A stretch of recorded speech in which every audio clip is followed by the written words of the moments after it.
So here we'll see that sentence. What is that sentence? A system does not exchange. A system does not exchange. A system does not exchange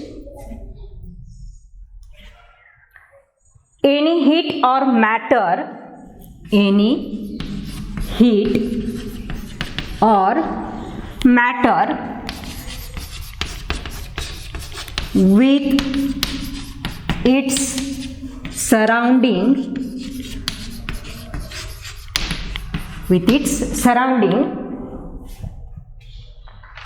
then it is isolated system. Then it is isolated system. And we have to write the answer whether this statement is correct or wrong.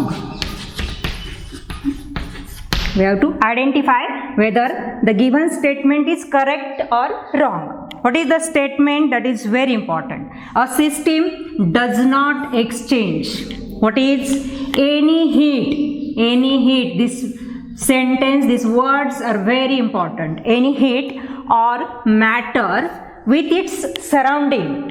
Then it is isolated system. Whether this statement is correct or wrong? This statement is wrong statement. Why this statement is wrong? First, let us see what is the definition of isolated system. The system in which there is neither exchange of energy. Neither exchange of energy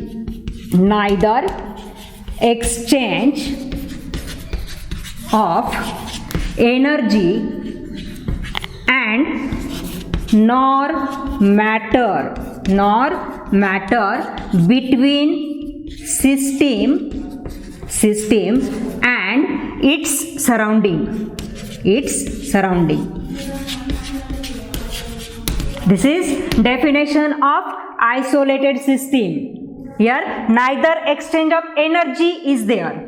So this statement, but here in this statement, in the given statement, what words are used? There a system does not exchange any heat. So here I told that when we are going to see this definition, see all the words very correctly, because here neither exchange of energy, but in case of chemical thermodynamics, energy should be in the form of heat and work. With heat, work should be there. Then that becomes energy. Okay, so there is exchange of heat and work. When heat is given or heat is taken out from the system, then work is done. That may be done by the system or that may be done on the system. But here any heat, that word is wrong, and so this statement is wrong. These things are very important. So whenever we are going to study the definitions, we have to see all the words carefully. What is the meaning of that word? That is very important. And so such things that looks like very easy. Okay, but that are not so easy. We have to see the meaning of each and every word from the definition. And so if MCQs are asked on the theoretical parts, then these things are very important. Okay, so let us see the next concept from this topic, that is properties. Now, in case of chemical thermodynamics, there are total 2 properties we have to study. There are total 2 properties we have to study from this topic. There are mainly 2 properties are there. Which are that property, that we will see. And depending upon these things, MCQs can be asked. And this is very important things, and I will give one of the trick how to identify intensive property and how to identify extensive property. So there are 2 types of properties are there. 2 types of properties.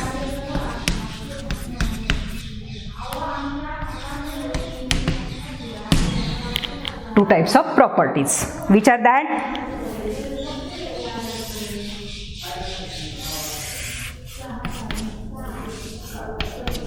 intensive property,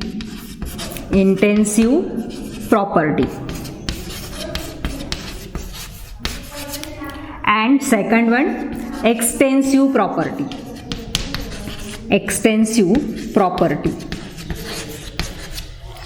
Now let us see first what is meant by intensive property and what is meant by extensive property. Let us see the definition. Here, the property of the system,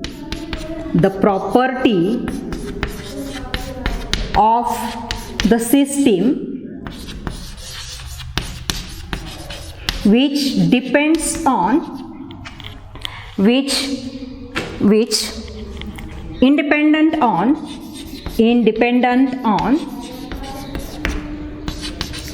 the matter present in the system,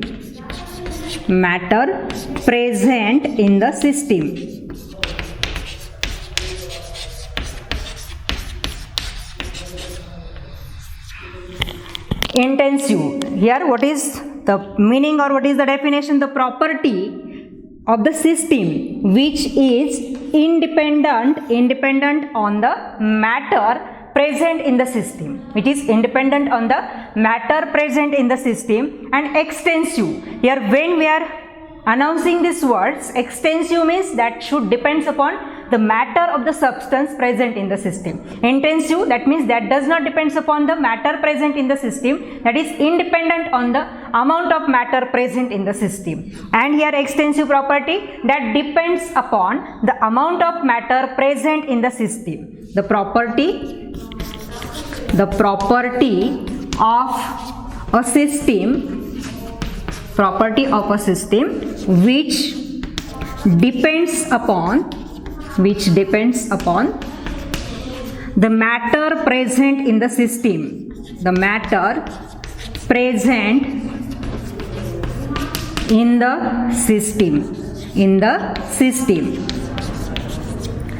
There is only one word difference is there.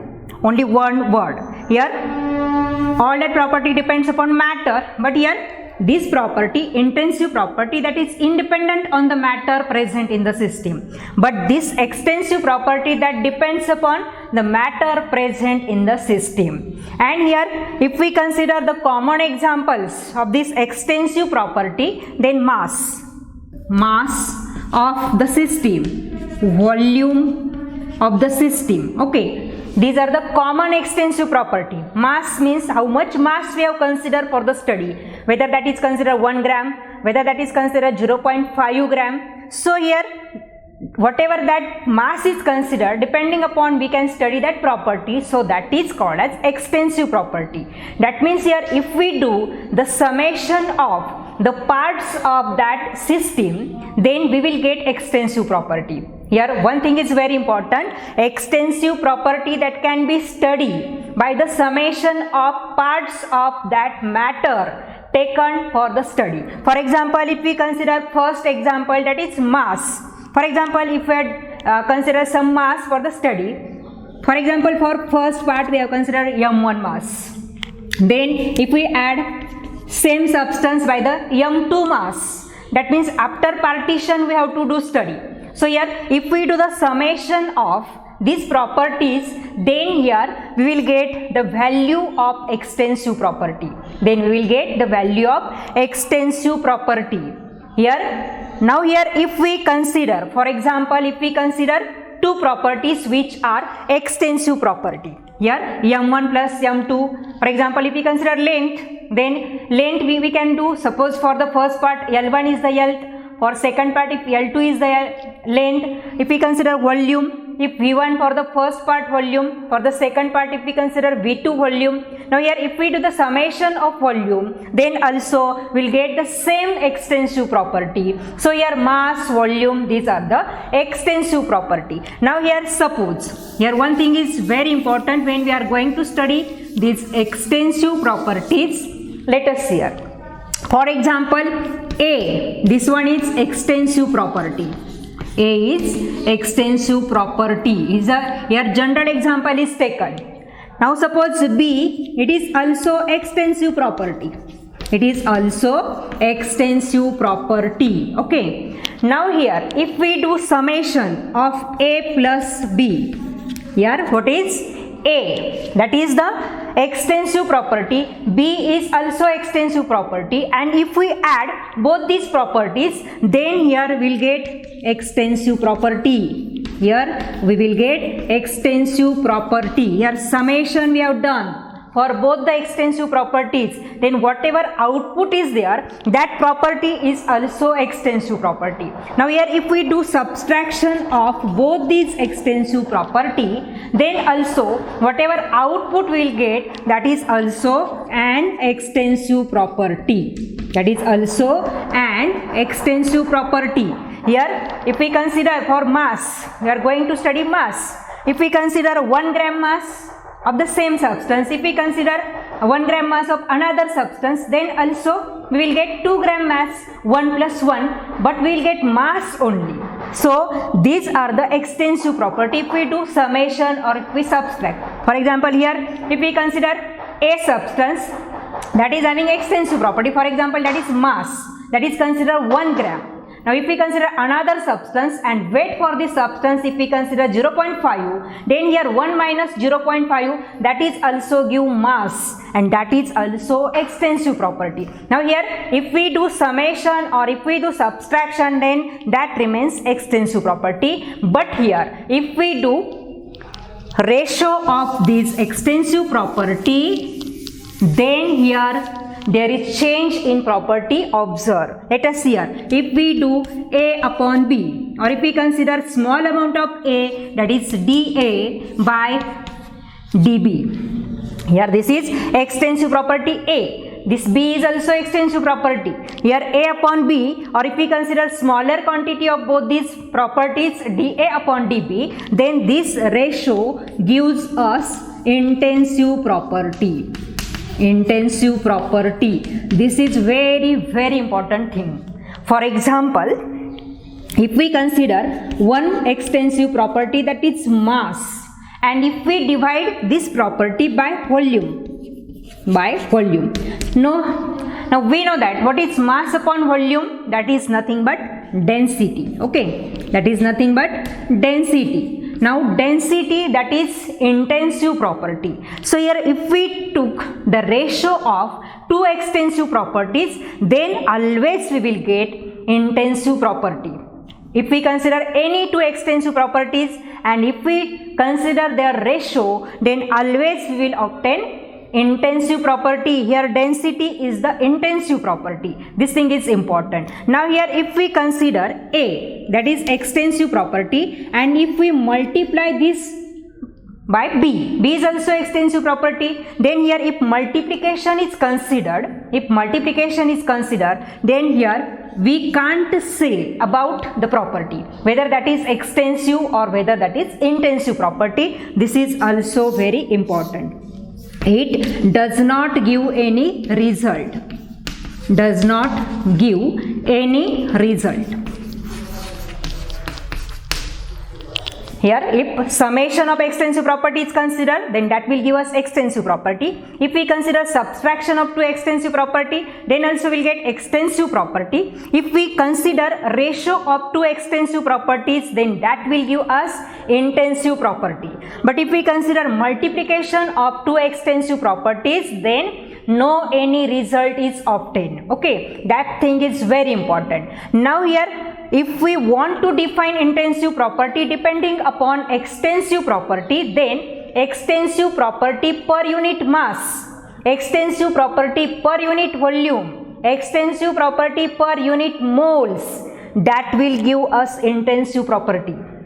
Here intensive property can be defined in another way. That depends upon extensive property. How? If we consider the ratio of extensive property to mass, extensive property to volume, extensive property to number of moles, then here obviously we will get intensive property. That thing is very important. Okay, so here if we consider here number of moles divided by volume, then here we will get concentration. Concentration is also intensive property. So this are the clue to identify extensive property, and if there is summation, subtraction, multiplication or ratio is there, then we can identify whether that is extensive or whether that is intensive property. Now to identify this intensive property, we have to see one of the sentence, and if you keep in mind that sentence, then easily we can write any example of the intensive property. So let us see what is that sentence. That will be the trick for us how to identify intensive property. So let us see what is that sentence, and that sentence is very nice sentence and very easy to keep in mind. So let us see what is that sentence.